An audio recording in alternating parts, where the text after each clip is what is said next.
رجعنا بها بإذن الله عز وجل. وهذا واحد من الخنازير المرتدين، هذا من الجيش النصيري بإذن الله. قبل 20 يوم جاوز قوة.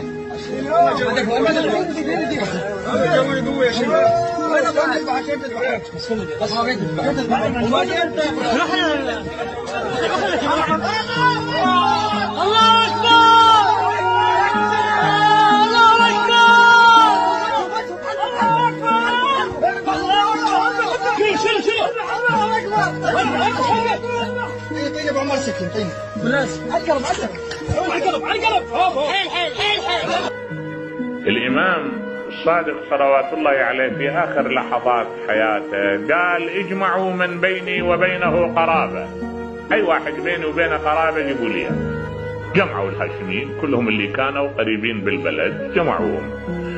قال لهم الإمام إياكم وظلم من لا يجد عليكم ناصرا إلا الله. قال لهم ظلم الضعيف أفحش الظلم، هذا الذي لا يجد عليك لا يجد إليك أو عليك وسيلة يمكن أن يرد بها الظلم إلا أن ينقطع إلى الله، وعين الله لا تنام. نعم.